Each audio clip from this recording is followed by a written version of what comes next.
Hello, everybody, and welcome to another tier list on the story mode. This week, we are going to be talking about Jurassic Park movies with the latest Jurassic World Dominion, releasing last Friday.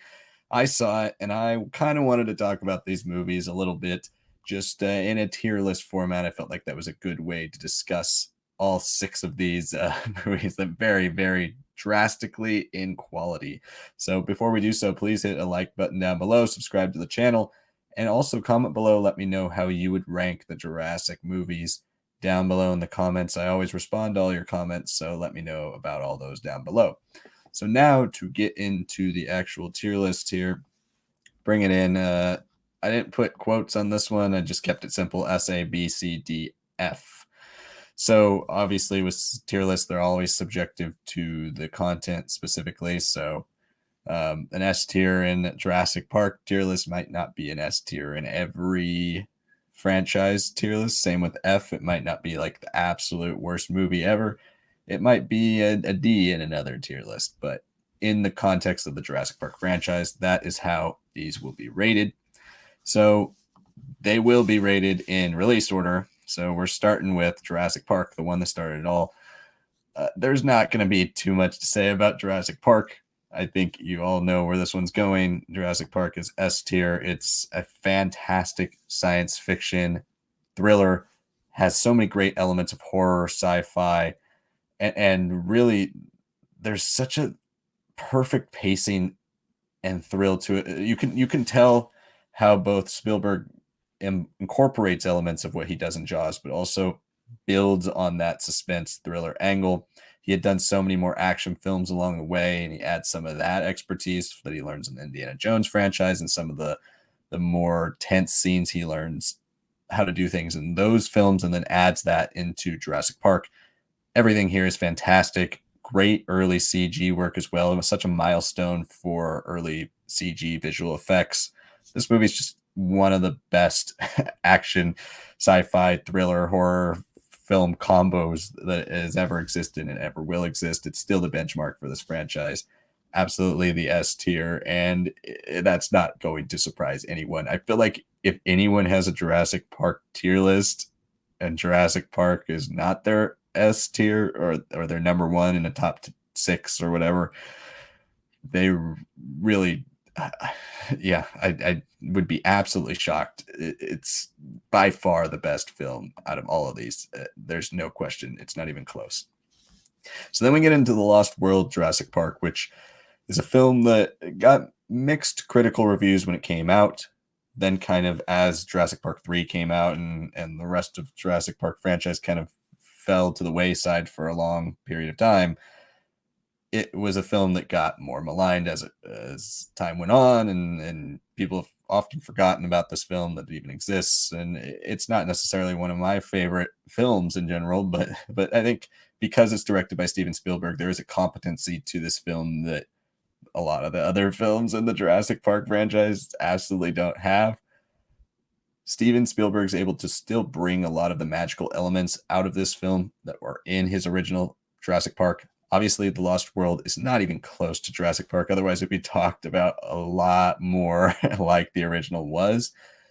But it is and has been recently embraced as a bit better of a sequel. And maybe that's due to Jurassic World films starting to utterly fail in resurrecting this franchise and really not giving it really the true successors that everybody had hoped for as this franchise got rebooted. But I think The Lost World over time has become a bit more appreciated,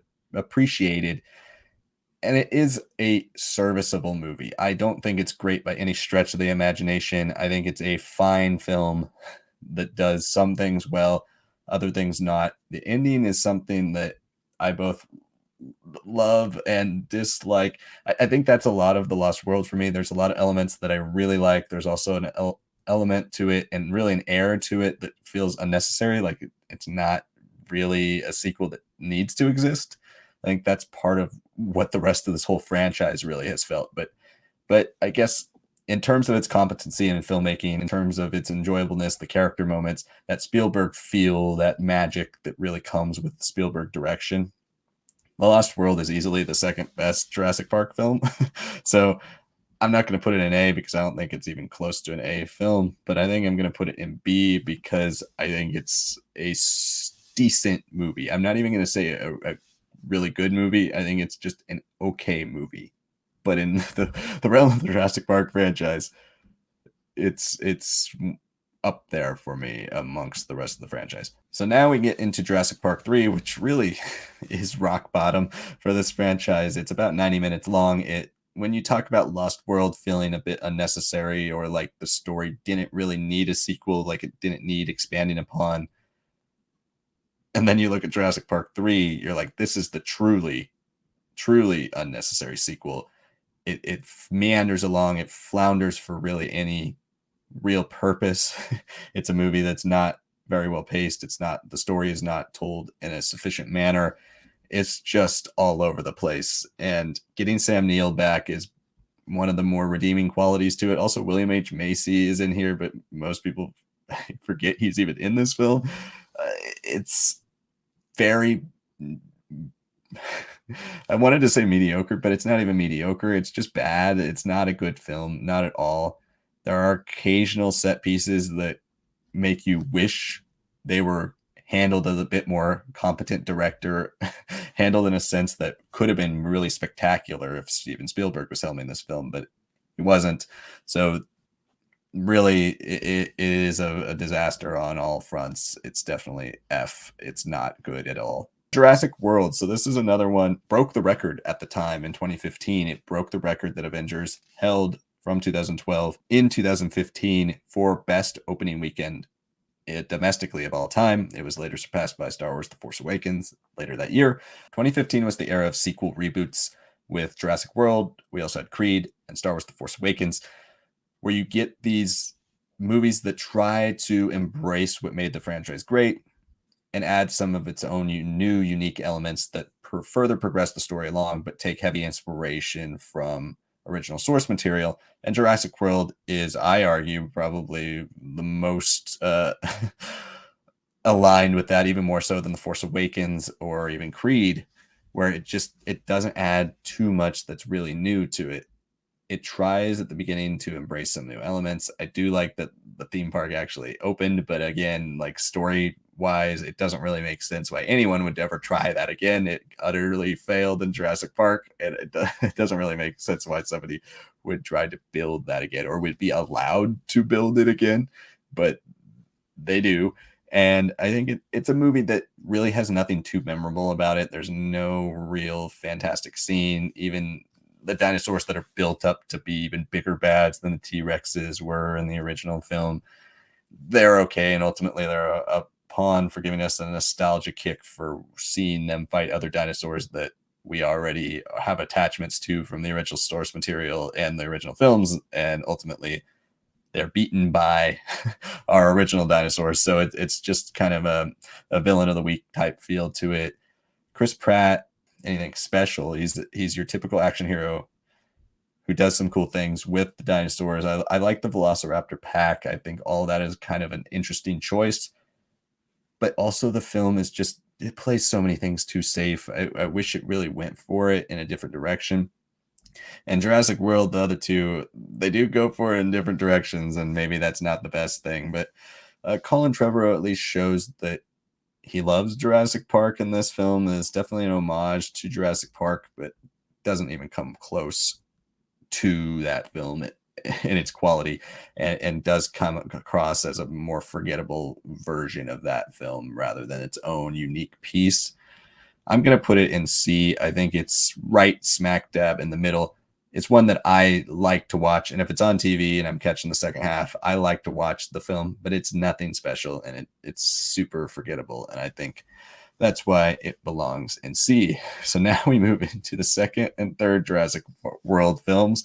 So the second Jurassic World film is Jurassic World Fallen Kingdom. This film starts out decent. It's a decent start, but by the end, man, it completely lost me. There's some stuff in these films that I don't know why they're in Jurassic Park, honestly. And I'm not a book reader of Jurassic Park. I'm not super familiar with the lore. I'm only familiar with these films.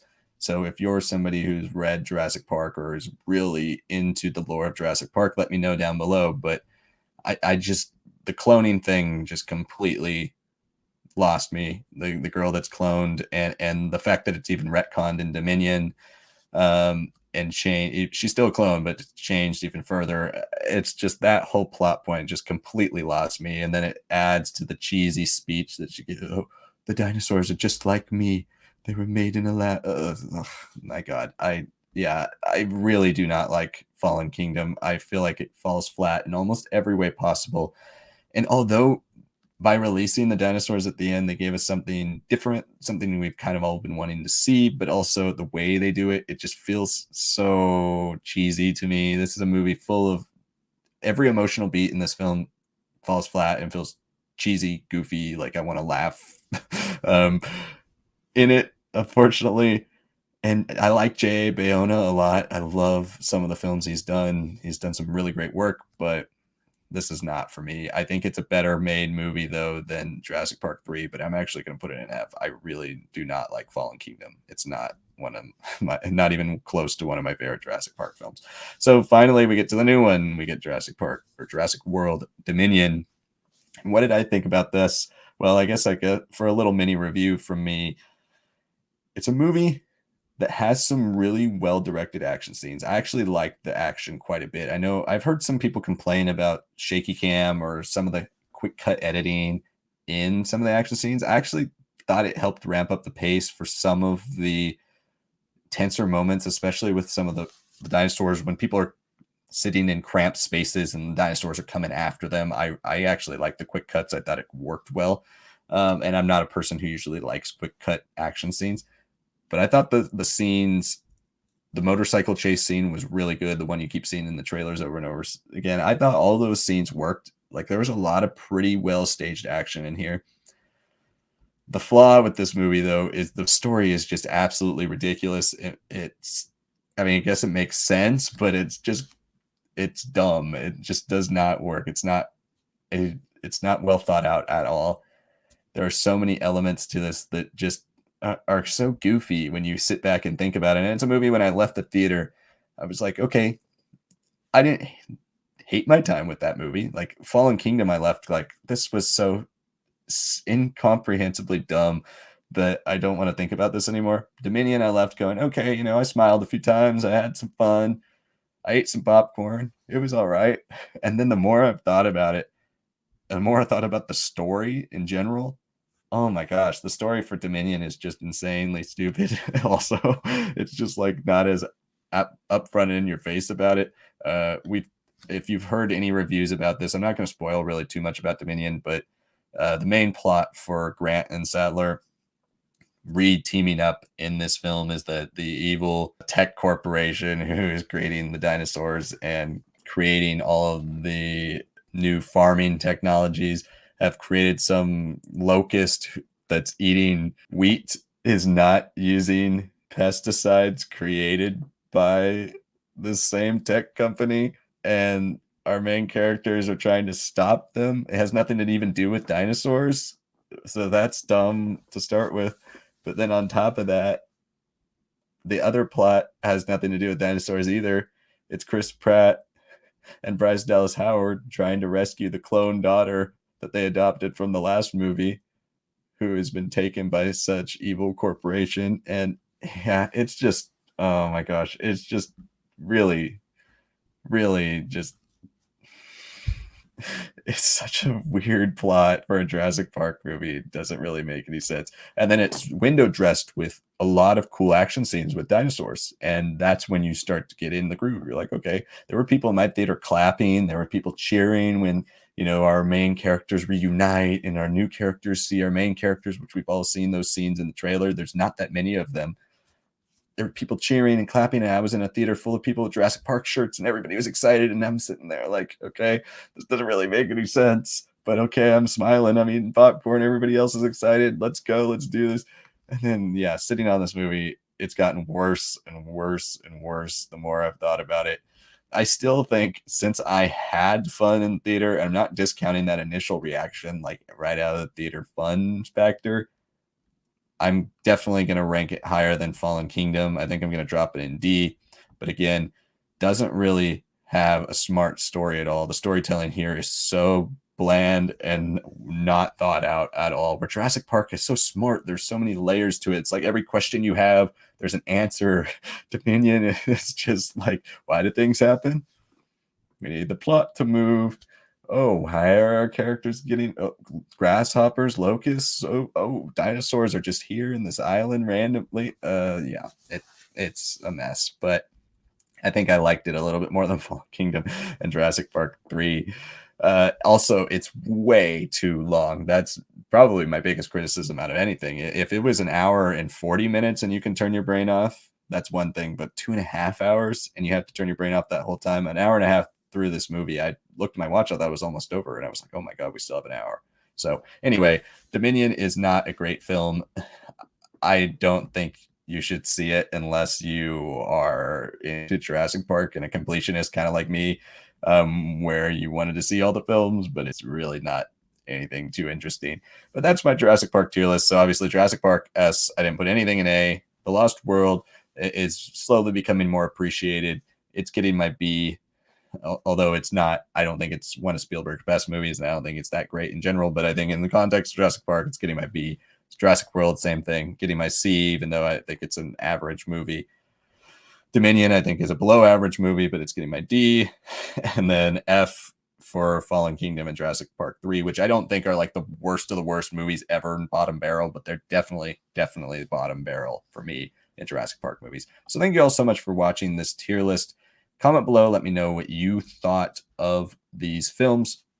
And if you haven't yet, please subscribe to the channel and give us a like for this video. And check out all the other tier lists I've posted recently, MCU villains rankings, as well as MCU rankings, including Doctor Strange from the Multiverse of Madness and Moon Knight. I think I'm going to keep doing updates to the MCU film rankings as the films start to come out. So we will have Ms. Marvel. I'll probably wait until Ms. Marvel and Thor have both finished. Also, if you haven't checked out Star Wars Labs, that's the channel I'm on where we talk Star Wars every day of the week. We will have Obi-Wan Kenobi reviews and speculation out 2 days a week, Wednesday and Friday. So check both of those videos out. Thank you all so much for watching, and we'll see you next time.